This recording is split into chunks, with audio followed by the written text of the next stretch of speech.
আচ্ছা ধরেন আপনি একটা মুভি দেখতে চাচ্ছেন। তো মুভিটা দেখার জন্য আসলে আমি ৩ ঘন্টার মুভি ২ ঘন্টার মুভি দেখবো। ২ ঘন্টা আমি টাইম ওয়েস্ট বা টাইমটা ইনভেস্ট করলাম। ওয়েস্ট হবে কি আসলে না ইনফরমেটিভ হবে। তো সেটা বুঝার জন্য তো আমার জানা দরকার মুভিটা কি আসলেই ভালো হইছে? এটা মার্কেটিং করলো এভাবে আমার সামনে একটা নাম চলে আসলো। ভালো হইছে কিনা এটা কিভাবে দেখবেন? তো সবাই কি করে? IMDb রেটিং সার্চ করে। তো কত আছে রেটিং, রেটিং দেখে কিন্তু ফট করে হচ্ছে মুভিটা দেখে ফেলে। যদি ভালো হয়, খারাপ হলে অনেকে মন মারে না এটা দেখব না, এটা ভালো হবে না।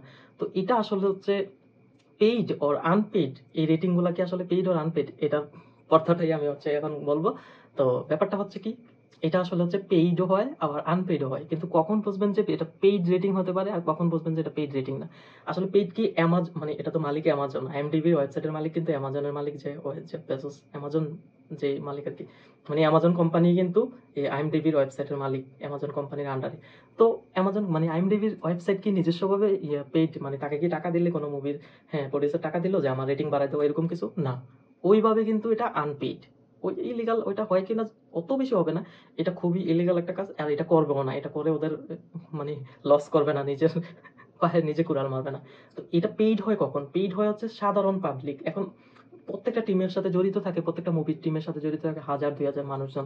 তো তারা এসে কিন্তু রেটিং দেয়, অবভিয়াসলি 10/10 দিয়ে দেবো তাদের মুভি, নিজস্ব মুভি বলে। আবার হচ্ছে কিছু মানুষ হচ্ছে টাকা দিয়ে, জনজন মনে করে ১,০০০ টাকা করে দিল যে আইএমডিবি রেটিং এ যে একটা একটা করে রেটিং দিয়ে আসো 10/10।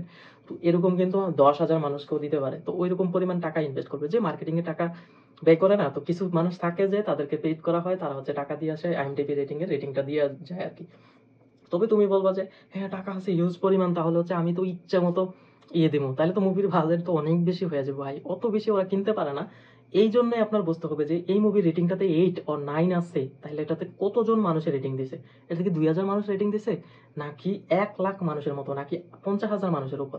অর্থাৎ ৫০,০০০ মানুষকে কিন্তু ওরা টাকা দিয়ে পাঠাইতে পারবে না। অত মানুষ, ওই লেভেলের মানুষ ম্যানেজ করতে হলে কিন্তু এটা ফাঁস হয়ে যাবে যে টাকার বিনিময়ে রেটিং দেওয়া হইতাছে। খুবই কম সংখ্যক মানুষকে হচ্ছে টাকার বিনিময়ে তাদের নিজস্ব মানুষ দিয়ে হচ্ছে রেটিংটা দিয়ে হইতেছে 10/10। হুম?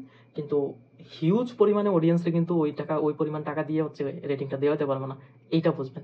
তাহলে আপনি রেটিংটার পাশে দেখবেন কতজনে হচ্ছে রেটিংটা দিছে, তাহলে অ্যাকচুয়াল রেটিংটা সম্পর্কে বোঝা যাবে। তো এই জন্য বেশি পরিমাণে রেটিংটা থাকলে তো সেটা দেখবেন কি পরিমাণ মানুষ, মানে কত পরিমাণ অডিয়েন্স হচ্ছে রেটিংটা দিছে, সেটা কিন্তু লেখা থাকে যে এতজন মানুষ হচ্ছে রিভিউটা করছে, রেটিংটা দিছে। আর কোনো মুভি হচ্ছে অর্স্ট হয়েছে একবারে নিচু লেভেলে, যে 3 স্টার 2 স্টার, তো সেইটাও কিন্তু আপনারা হচ্ছে দেখবেন কতজন মানুষে দিছে। তো সেইগুলো দিয়ে জাজ করবেন, কারণ হচ্ছে এটা হচ্ছে অ্যাভারেজ কাউন্ট হয়। আইএমডিবির কোনো হাত থাকে না, আইএমডিবি ওয়েবসাইটের যতজন মানুষ যে রিভিউটা দেয় ওইটাকে অ্যাভারেজ করে হচ্ছে ভাগ করে দিয়ে দেয় রেটিংটা, এইটা হচ্ছে কাজ। তো এটা পেইড হয় হচ্ছে পাবলিকলি পেইড, এটা কোনো ওয়েবসাইটের পেইড না, ওরা নিজস্বভাবে হচ্ছে কোনো রেটিং বাড়ায় দেয় বা কমায় দেয় না, এটা হচ্ছে পাবলিকরা দেয়। এখন আমি যদি টাকা খেয়ে যাই একটা রিভিউ দেই, 10/10 দিব। আর আমার যদি অ্যাকচুয়াল আমি মুভিটা দেখে এনজয় করে রিভিউটা দিছি সেটা ভিন্ন ব্যাপার। আমি 8 দিতে পারি, 7 দিতে পারি, 9 দিতে পারি। আবার আমার কাছে খুব বাজে মনে হলে 4 দিতে পারি, 2 দিতে পারি, 3 দিতে পারি, 5 দিতে পারি। তো এটা আমার ব্যক্তিগত ব্যাপার। তো এরকম ব্যক্তিগত উদ্যোগে যখন রেটিং দিতে হয় সেটাই হচ্ছে খুব পারফেক্ট রেটিং হয়। তো খুব বেশি, মানে খুব বেশি না, কম সংখ্যক রেটিং হচ্ছে পেইড রেটিং হয়। তো এই জন্য দেখবেন কম সংখ্যক রেটিং গুলারে একটু ইগনোর করবেন, আর যখন হচ্ছে হিউজ পরিমাণে মানুষ হচ্ছে রেটিংটা দিছে তখনই ওইটাকে আমলে দিবেন যে এটা অ্যাকচুয়াল রেটিংটা আছে এই মুভিতে। হুম, এটা হচ্ছে কথা। তো আশা করি আপনি হোল কনসেপ্টটা বুঝতে পারছেন। তো মুভি দেখার সময় এই আইএমডিবি রেটিংটা নিয়ে একটু বোঝার জন্য ভালো করে আমার প্রত্যেকটা ভিডিও একটু দেখেন। এলোমেলো এলোপাতাড়ি অনেক কথা বলছি, বাট মেইন কনসেপ্টটা আমি বোঝাইতে পারছি কিনা এটা দেখেন। সবগুলো ভিডিও দেখলে তারপর আপনার আইডিয়া হবে। আর যদি কোনো কিছু ইনক্লুড করে না থাকি তাহলে কমেন্ট বক্সে জানাবেন যে এই ব্যাপারটাও আইএমডিবিতে কাজ করে, তাহলে আমি অন্য ভিডিওতে আরো কথা বলবো এটা নিয়ে। ততক্ষণ পর্যন্ত আমার পাশে থাকুন সাবস্ক্রাইব করে।